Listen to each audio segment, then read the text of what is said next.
Oh, baba. Oh. Hi everyone, so today is going to be just a little review on a foundation that I've been using lately.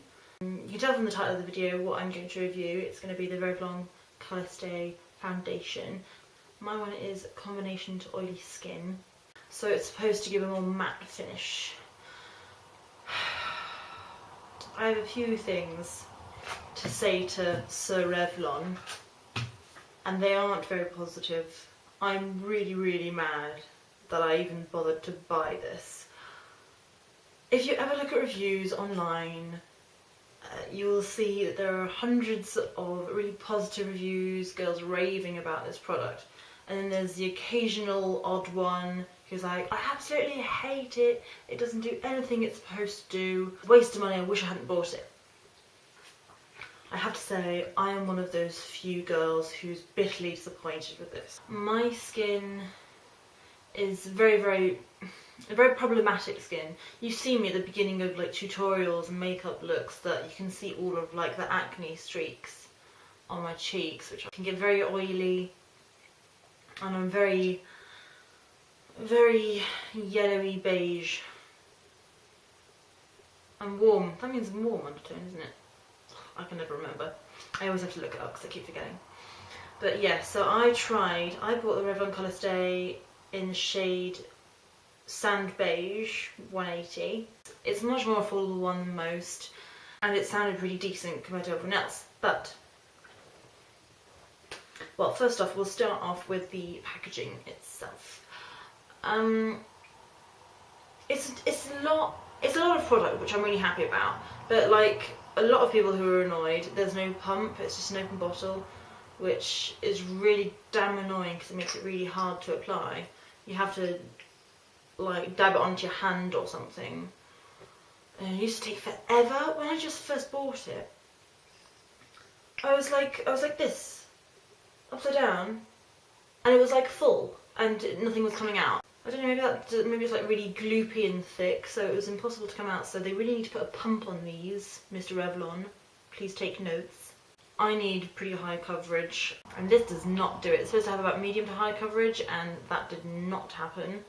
So it was all gloopy in the bottle, and then when I started to apply it, it dries really quickly. So it's hard to really buff into your skin, so it just kind of sits there. And I do prime beforehand, girlies, but it still did nothing for me, the coverage or anything like that. And the consistency is okay when I'm putting it on, but you need to work it quite rapidly, really, if you want to get the if you want to really buff it in the way you want.